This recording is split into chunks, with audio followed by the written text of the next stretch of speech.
دیکھیے، رمضان مبارک کے جو ہے 3 عشرے ہوتے ہیں۔ پہلا عشرہ جو ہے وہ ہوتا ہے رحمت کا، اور دوسرا عشرہ ہوتا ہے مغفرت کا، اور یہ تیسرا عشرہ جو ہے یہ سب سے زیادہ اہمیت رکھتا ہے، کیونکہ اس عشرے میں جو ہے 5 طاق راتیں ہوتی ہیں، جس میں ایک شب قدر ہے۔ ان 5 راتوں میں ہمیں ایک شب قدر تلاش کرنی ہے، لیکن بہتر یہ ہے کہ پورے عشرے میں، اس آخری عشرے میں جو ہے 10 دن تقریباً روزانہ آدمی عبادت کرے۔ عبادت تو خیر رمضان میں زیادہ ہو ہی جاتی ہے، لیکن یہ آخری عشرے میں جو ہے بہت اہمیت کا ہے، کیونکہ یہ نجات کا ہے۔ ہر طرح کی برائی سے، جہنم کی آگ سے، ہر طرح سے نجات کا عشرہ ہے یہ۔ تو اس میں جو ہے 10 دن تقریباً ہر مسلمان رات دن عبادت کرتا ہے، اور ہر عبادت کا اجر جو ہے کئی ہزار گنا اس میں بڑھ جاتا ہے۔ اسلامی نقطہ نظر سے زکوٰۃ جو ہے وہ اس لیے نکالی جاتی ہے تاکہ جو محتاج ہیں، غریب ہیں، نادار ہیں، ان لوگوں کو ان کا حق مل جائے۔ اور یہ ہمارا احسان نہیں، بلکہ ان زکوٰۃ لینے والوں کا ہم پہ احسان ہے کہ وہ زکوٰۃ لیتے ہیں، اور ہمارا جو مال ہے وہ اس طرح حلال ہو جاتا ہے۔ اللہ تعالیٰ کا اس پہ ذمہ داری بن جاتی ہے اس کی حفاظت کرنے کی، اگر پوری ہم زکوٰۃ نکالیں تو۔ اور زکوٰۃ اور فطرہ جو لوگ سمجھتے ہیں کہ عید کی نماز کے بعد نکالنا چاہیے یا عید کی نماز پڑھتے ٹائم دینا چاہیے، یہ غلط ہے۔ فطرہ اور زکوٰۃ دونوں کا جو ہے اولین ٹائم یہ ہے کہ رمضان شروع ہوتے ہی نکال دی جائے، تاکہ ان غریبوں کے یا محتاجوں کے یا جو اس کے حقدار ہیں ان تک یہ پہنچے اور ان کے یہ کام آ جائے۔ ان کی بھی عید ایسے ہی منے جیسے اور لوگوں کی یا ہم لوگوں کی منائی جاتی ہے، یا ہم لوگ جیسے خوش ہوتے ہیں ان لوگوں کے گھروں میں بھی خوشی کا ماحول ہو۔ ایک چیز یہ دیکھی جاتی ہے کہ رمضان شروع ہوتے ہیں تو لوگ جو بھی چیز تقسیم کرتے ہیں اس کی فوٹو کھینچنا اور اس کی نمائش کرنا، اس کو کس طرح سے جو ہے دیکھ رہے ہیں آپ، اور اس کو کیا کہنا چاہیں گے ایسے لوگوں کے لیے کہ اس کی نمائش نہ کی جائے؟ نہیں، فوٹو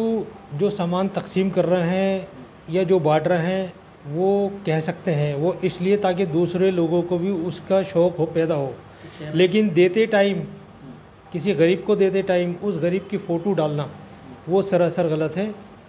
وہ بالکل نہیں کرنا چاہیے، میں اس کے خلاف ہوں۔ اور کیا مبارکباد دینا چاہیں گے عید کی پہلے سے ہی رمضان کی؟ میں تو یہی دعا کروں گا کہ اللہ تعالیٰ ہر غریب کو، ہر مسلمان، ہندو، مسلم جو بھی ہے، اس کی جو بھی پریشانی ہو وہ ختم ہو، اور ہر آدمی خوش رہے،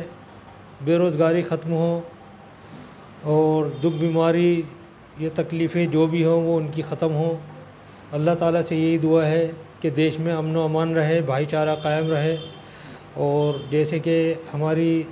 سرکار یہ بھارتیہ جنتا پارٹی ہندو مسلم کو ساتھ لے کر کام کر رہی ہے، وہ اسی طرح کام ہوتا رہے، دیش میں امن و امان رہے، بھائی چارہ بنا رہے، اور ہمارے ماننیے مودی جی اسی طرح دیش ہت میں کام کرتے رہیں۔ اور یہاں ہمارے ضلع چاندنی چوک کے جو سانسد ہیں ہمارے بڑے بھائی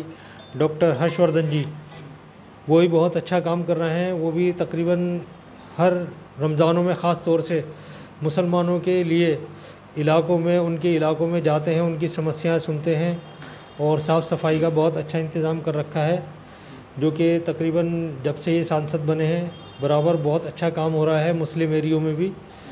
اور میں یہی چاہتا ہوں کہ وہ ایسے ہی کام کرتے رہیں، اور ان کی لمبی آیو کے لیے میں دعا کرتا ہوں، اور چاہتا ہوں کہ وہ اور ترقی کریں، اور دیش میں اسی طرح جو ترقی کے کام چل رہے ہیں مودی یگ میں، مودی راج میں، وہ اسی طرح ہوتے رہے اور دیش برابر ترقی کرتا رہے۔